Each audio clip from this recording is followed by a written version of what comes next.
melihat ada dua momen yang saya hubung-hubungkan, dan saya mohon nanti Habib menjawab kepada kami semua. Pada saat yang sama, dua momen ini keluar berbarengan dengan alasan membuat konstruksi rel kereta api Jakarta-Bandung dan pelabuhan-pelabuhan di seluruh Indonesia. TV One menyiarkan akan datang arus 10 juta orang dari negeri Cina, pekerja kasar, untuk membantu. TV One berkali-kali mengulang itu pernyataan. Kemudian pada saat yang sama juga tiba-tiba keluar keputusan Menteri Dalam Negeri, KTP seumur hidup bagi anak lulusan SMP umur 17 tahun. Seperti kita tahu, anak umur 17 tahun baru lulus SMP, belum lulus SMA, umur 17 tahun dia harus wajib untuk mendaftar membuat KTP. 30-40 tahun kemudian ada yang aneh, dia sudah menjadi nenek-nenek, KTP-nya ya tetap itu, foto tidak berubah-ubah.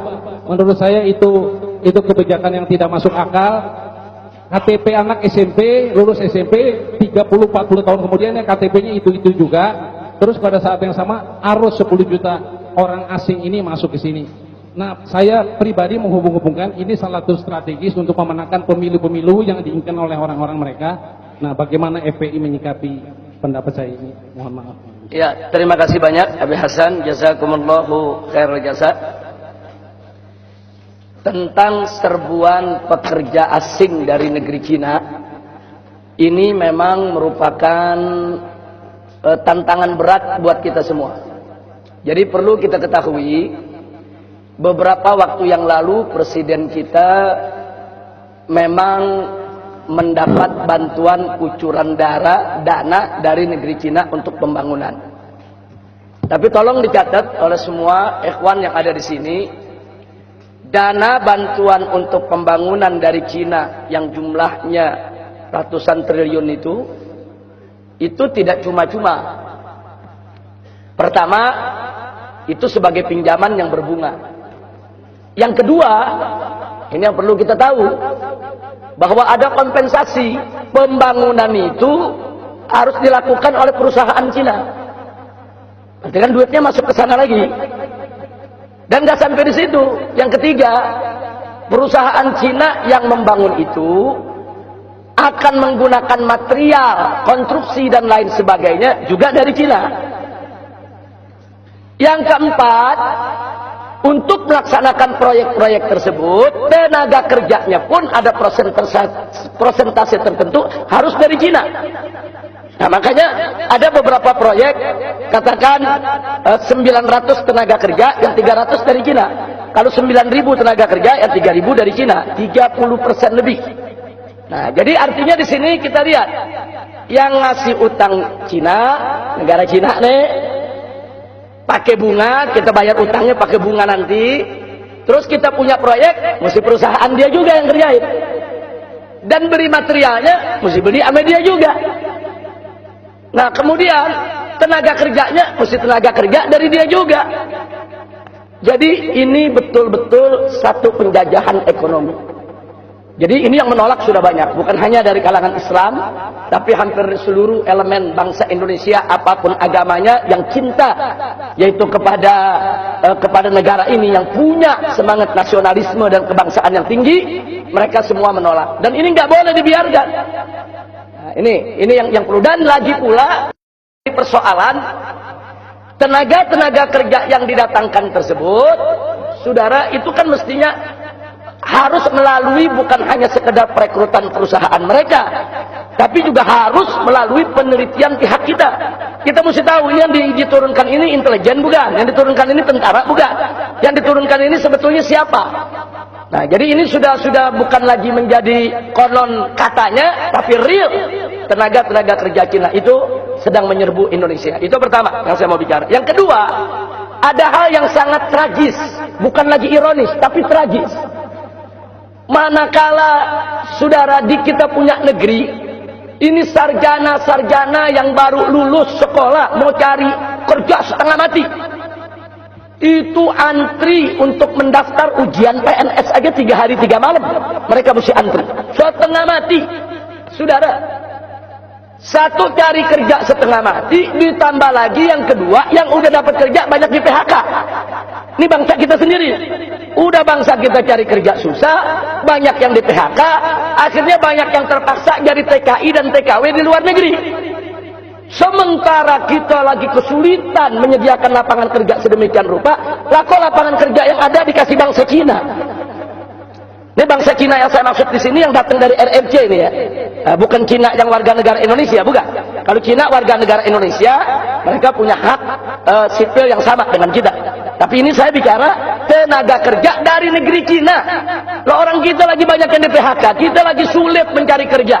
Saudara, banyak orang-orang kita terdampar, saudara, di penderitaan menjadi TKI dan TKW. Yang mereka penderitaannya luar biasa di luar negeri sana.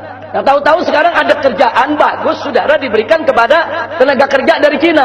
Dan yang lebih tragisnya lagi, saudara, banyak tenaga kerja dari Cina tersebut, saudara, standar gajinya di atas standar gaji kita. Ini mau dibawa kemana ini negeri? Saya khawatir kalau ini terus-menerus dibiarkan, besok akan terjadi revolusi sosial yang luar biasa di negeri ini. Hati-hati, saya ingatkan kepada pemerintah, hati-hati, ini masalah ketenaga kerjaan, masalah mencari nafkah, ini masalah yang sangat serius, harus menjadi perhatian, dan ini mesti di stop, nggak boleh dibiarkan, saudara. Kita mau kerjasama dengan negeri Cina, silakan. Kita mendapatkan dana bantuan dari negeri Cina, sah-sah saja untuk pembangunan, silakan, no problem, saudara. Tapi jangan ada persyaratan utang tadi itu, saudara. Persyaratannya kita mesti pakai perusahaan mereka, yang bangun mesti mereka, materialnya beli dari mereka, tenaga kerjanya dari mereka. Apa-apaan ini, saudara? Ini penjajahan ekonomi, ini penjajahan ekonomi. Dan ingat, 350 tahun kita dijajah oleh Belanda, itu yang 200 tahun yang menjajah kita perusahaan, bukan pemerintah Belanda, saudara. VOC itu perusahaan.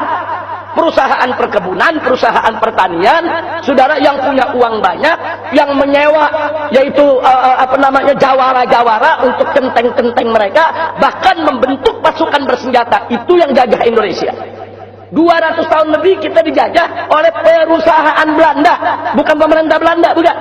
Baru setelah 200 tahun, perusahaan tersebut mengalami kebangkrutan, diserahkan kepada pemerintah Belanda untuk menjajah Indonesia.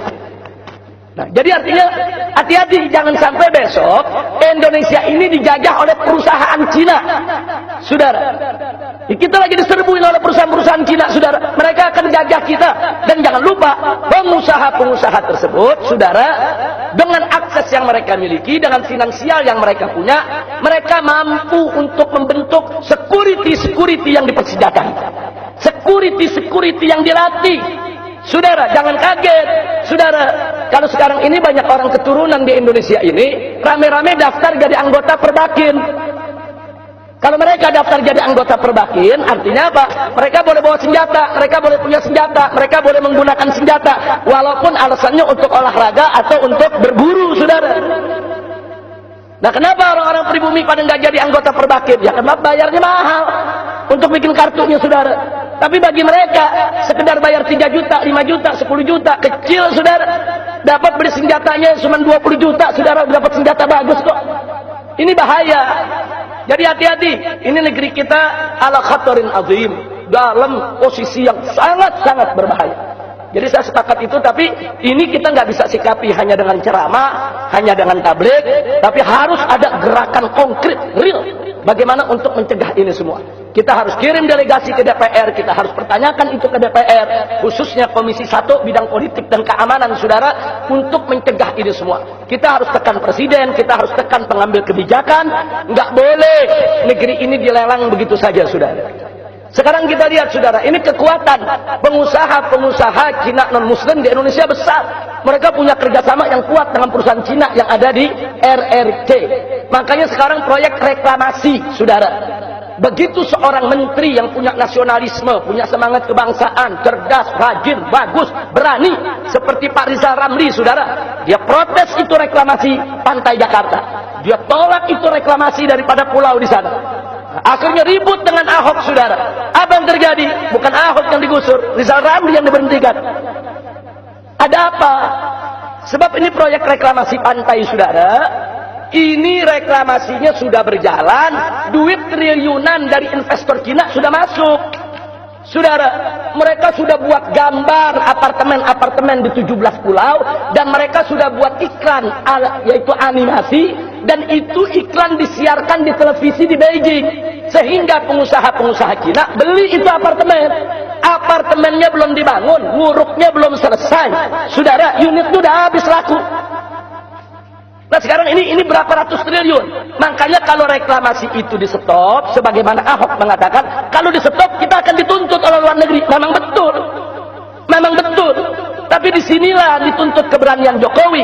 Stop itu proyek reklamasi, saudara. Ini 9 perusahaan naga, company naga yang Indonesia, saudara, bangkrut. Bangkrut. Mereka harus kembalikan berapa triliun itu kepada investor-investor liar tadi, saudara. Jadi ini negeri mau dijual, saudara. Kenapa nggak diiklankan di Jakarta? Biar orang-orang kaya pribumi yang beli, saudara. Enggak. Diiklankannya di Beijing, di pinggir laut. Kalau sudah namanya di pinggir laut, besok mereka menguasai laut. Mereka bisa memasok apa saja yang mereka mau, saudara. Dan catat baik-baik. Seperti tadi saya katakan. Mereka memberikan dana. Perusahaannya harus perusahaan dari Cina. Materialnya material dari Cina. Tenaganya tenaga dari Cina. Nah, sekarang mereka kirim nih material dari Cina, termasuk pipa-pipa besar untuk ditangkap di pantai reklamasi pengurukan tanah. Begitu dibawa itu pipa-pipa besar sampai di Tanjung Priok, isinya narkoba. Fakta, saudara.